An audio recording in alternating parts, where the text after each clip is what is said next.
Hola, bienvenidas y bienvenidos a la Pontificia Universidad Católica del Perú. Los saluda Pepi Patrón, profesora de filosofía y vicerrectora de investigación. Me acompaña el doctor Miguel, también profesor de filosofía y director del Centro de Estudios Filosóficos. Estamos aquí con el gran gusto de presentarles y conversar con la doctora Marta Nussbaum. Ella es profesora de la Universidad de Chicago, de la Escuela de Derecho, es filósofa, con una gran obra publicada, producida, estudiosa de la filosofía antigua, de los clásicos grecorromanos, una de las fundadoras del enfoque de las capacidades para el desarrollo humano, autora de muchísimos libros, además sobre filosofía política y recientemente sobre el tema de las emociones, vinculando emociones con ética y filosofía política. Dear Marta, welcome here to the Catholic University. It's a pleasure for us to have you here.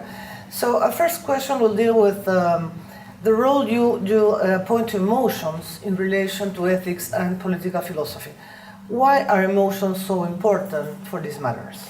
Okay, well, first let me say what a great pleasure it is to be here, and thank you so much for inviting me. I started working on emotions before I worked in political philosophy, just because they were important for the ethical life. But then I saw along the way that they also have great importance for the political life. Now, one obvious thing is they provide sources of motivation. So we have to ask, how are people going to be motivated to support political principles that are good and to turn away from courses of action that are bad? And it's just not true that emotions are always bad. In fact, people can't be moved to sacrifice their own self-interest without compassion for others, without a strong sense of love for their whole political organization, and so on. So I wanted to look at the role of emotions, both good and bad. But since for many years I've argued that emotions are not just waves of feeling that go through the personality, but they contain pictures of value, appraisals of value, as the psychologists say, I also wanted to look at the internal structure of emotions such as fear, compassion, envy, and think about the ways that they support good projects and help us oppose bad projects. Miguel? Yes. No, but I mean, you have studied emotions also in relationship to the sense of humanity or religious tolerance or intolerance. I was very impressed with your analysis of disgust, for example, and shame in relationship to the humanity. But do you think it is possible to correct the emotions, for example, in religious experiences? Well, I guess the first thing to say is if you have a cognitive picture of emotions the way I do, it follows that you'll want to look at each emotion separately and look at its structure. And you can't just talk about emotion as though it's all one thing. And so I've been particularly interested in the internal structure of emotions like disgust and shame, but also fear, which is a big issue in religious intolerance, as you know. Now, I think one thing that one can obviously do is to refuse to make laws based on people's bad and unhelpful emotional reactions. If people are able to make laws based on disgust, well, we know what that will lead to. It will lead to societies in which various forms of racism, irrational feelings of contamination, the Indian caste hierarchy is one example of that, but there are many others, will be put into law and will supply legal disabilities. And that is a position that has a lot of support in the history of legal theory. The great legal theorist Patrick Devlin, for example, said that the disgust of an average member of society is a sufficient reason to make something illegal, even if it caused no harm. So John Stuart Mill was his great opponent, and I'm defending essentially the position of Mill. But what I want to say is you can't just do it without thinking about what disgust is, what causes it, what can inhibit it, and so on. Now then there's the further question, to what extent can we really produce people who don't think like that? Now I think there are limits to any such project. Of course, it has to begin in the family, and so given our interest in preserving spheres of freedom in society. We don't want law to interfere in the family. Fichte, wanted children to be kidnapped from their parents and sent to boarding school so their emotions would be the correct ones. But since we don't want that, we know that there are going to be undesirable emotions, and who knows, it may be more deeply rooted in innate human nature than that. It's hard to know. But we can certainly make some difference. And it's a long part of the history of democratic political thought to say, look, people who are just in an egoistic market economy will learn habits of selfishness that will reinforce their tendency to bond with their own group or their own self-interest. But by calling their minds away to a larger sense of humanity in the public sphere, then we can change that to some degree. We can help the personality to win the struggle that I think every human being has between narrow self-interest and a larger interest in humanity. So then the education plays a very important role, and now we can turn on to your defense of humanities. You think really, how to say that in English, you crouch into keeping the humanities in our education can help to make that difference. Oh yeah. Now, of course, the humanities can serve many roles. I don't want to say that they're only tools to produce the right kind of citizen, but I think that's one role they play, and they play it very powerfully. Because if your imagination is like a muscle, and it gets idle if it's not used. So I think we all are born with the ability to think of what the world is like from the point of view of another person. There's a lot of research on young children that shows this, that we're already mind readers, as the psychologists put it. But if that ability is not strengthened, cultivated, and then trained in a variety of different contexts, then we will perhaps imagine what our parents feel like, what our friends feel like, but we won't be able to imagine the situation of a racial minority that's different from our own. So it's in this way that literature and the other arts, I think, can play a very powerful role in training citizens. But at the same time, the humanities train the critical capacity. So the ability to engage in critical argument, which I think is trained particularly by philosophy, is an essential complement to the training of the imagination, because the imagination is pretty unreliable all by itself. But it's the critical capacity, the ability to think Socratically about what reasons we have for our courses of conduct, that makes that steer the imagination well rather than badly. Since your first book on ancient ethics until your new works on the development of capabilities, there is, one could say, connecting thread. Could be the insistence on the vulnerabilities of human being or in the improvement of the conditions of human flourishing. Would you agree if someone says that you have an ethical goal, an ethical end, and that you pursue it with philosophical, anthropological means? Yeah, you put that very nicely.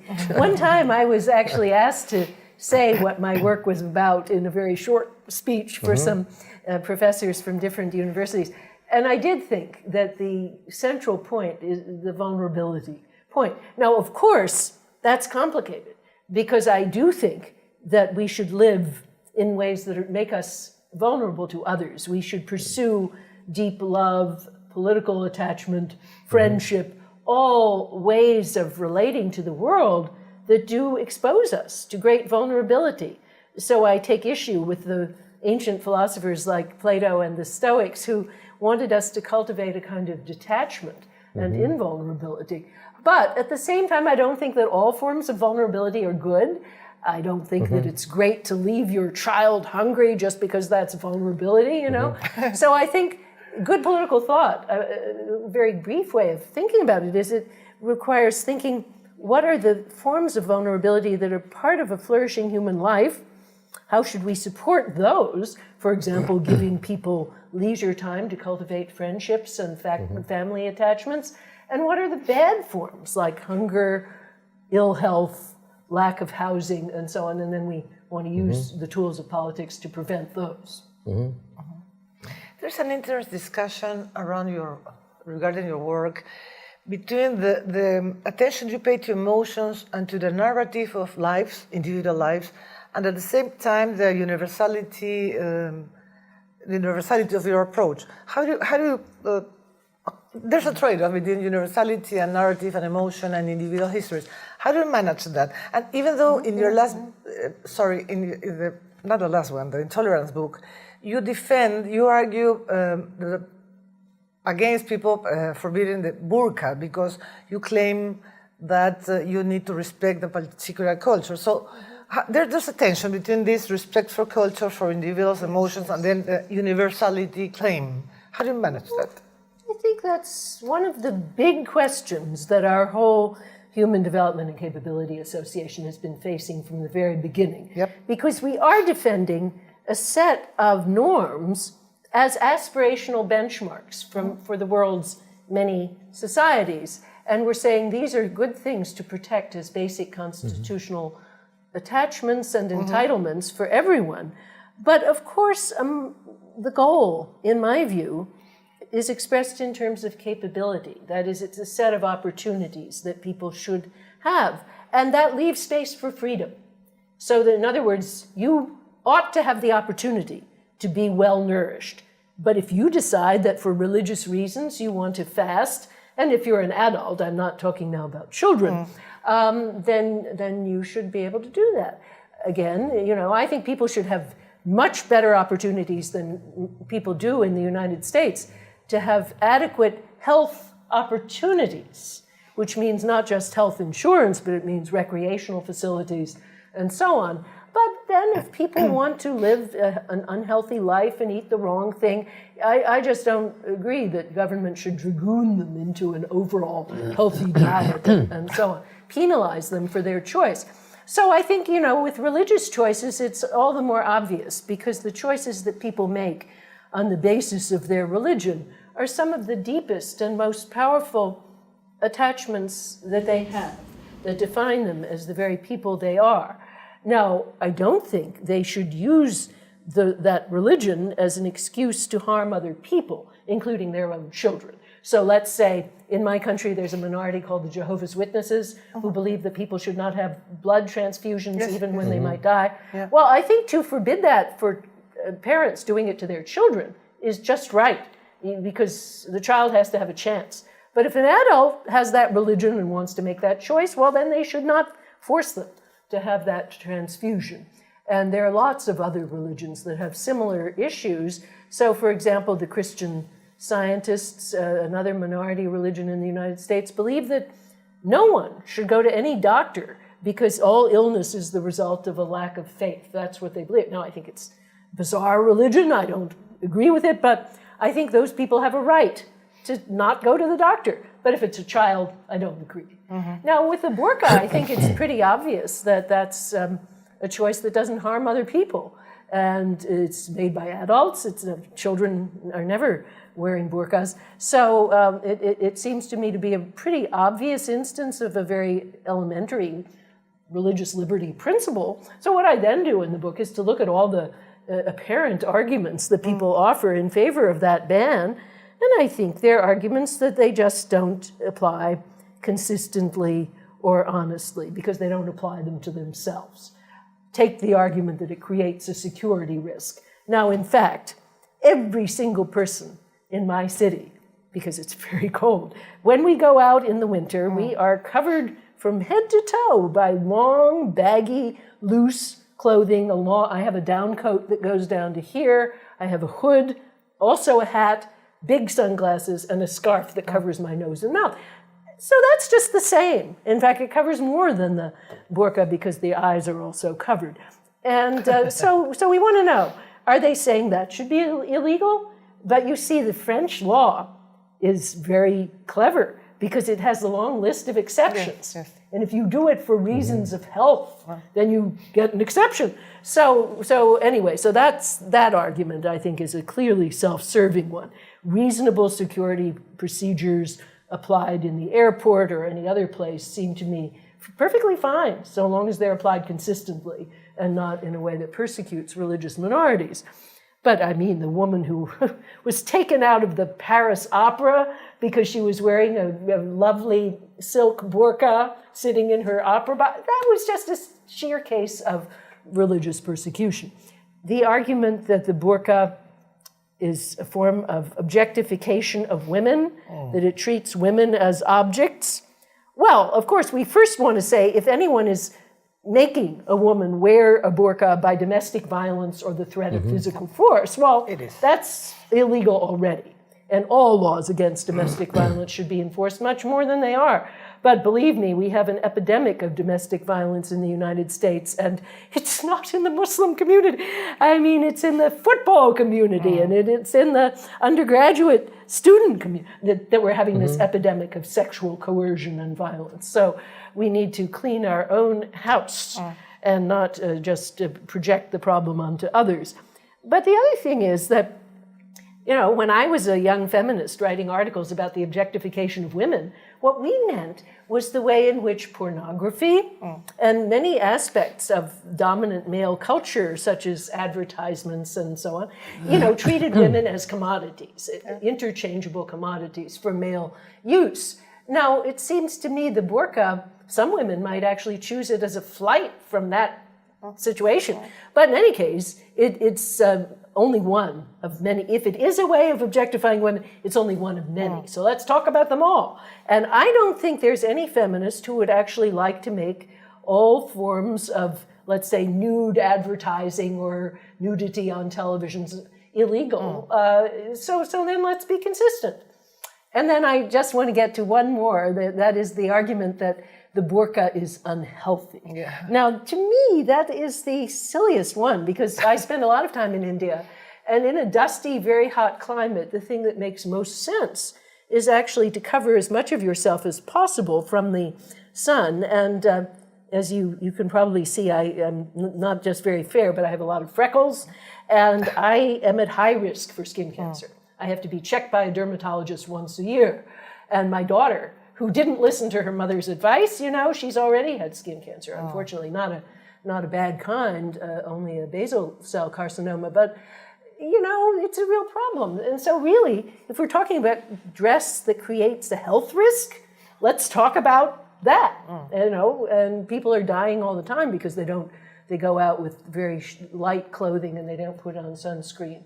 So I think, again, it's just an inconsistent argument that targets a minority without sufficient knowledge. So this is where I think it's the Socratic part of liberal education that is very, very important. We want to make sure similar cases are treated in the same way, and we want to scrutinize our own principles and say, well, let's see, what are your definitions? What are your principles? And I think a good liberal education does exactly that. Great, Marta. Thank you very much. It was really a pleasure talking to you. Muchísimas gracias por acompañarnos. Ha sido realmente un placer conversar con la doctora Marta Nussbaum, doctor Miguel Yusti, del Centro de Estudios Filosóficos. Marta está aquí de visita en la Universidad Católica porque le vamos a hacer doctora honoris causa de nuestra casa. Quedan todos y todas cordialmente invitados a la ceremonia. Y muchas gracias por su atención. Hasta la próxima.